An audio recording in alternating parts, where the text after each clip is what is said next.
Hello everyone, welcome to my channel. ఈరోజు చుక్కకూర chicken ఎలా చేసుకోవాలో చూద్దాం. ఈ చుక్కకూర ఎలా ఉంటుంది చూడండి, మీకు తెలుసా అండి? సో చుక్కకూరతో చికెన్ చేస్తే చాలా చాలా టేస్టీగా ఉంటుంది. నాకైతే భలే ఇష్టం అనమాట.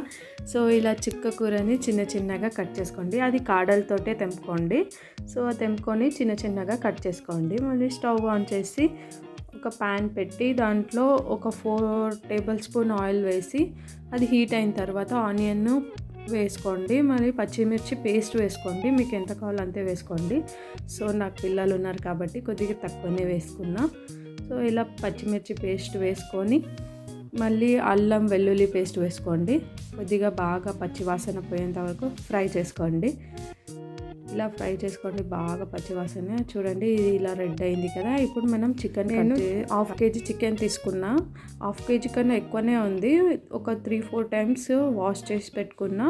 ఆ చికెన్ని ఇందులో వేసుకొని తగినంత సాల్ట్, 1/2 టేబుల్ స్పూన్ పసుపు వేసుకున్నా.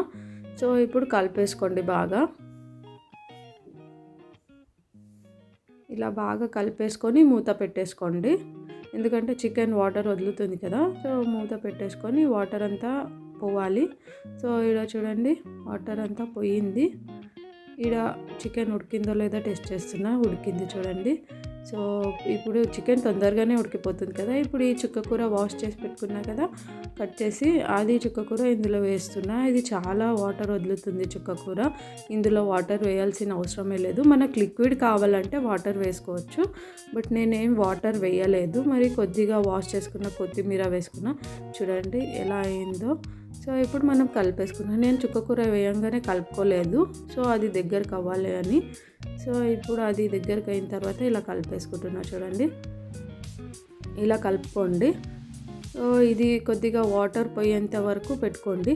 మరీ వాటర్ పోయేంత వరకు ఉడికియకండి. ఎందుకంటే ఆరిన తర్వాత కొద్దిగా చల్లగా అయిన తర్వాత ఇది మొత్తం డ్రై అయిపోతుంది. కొద్దిగా లిక్విడ్ ఉన్నప్పుడే ఆఫ్ చేసుకోండి.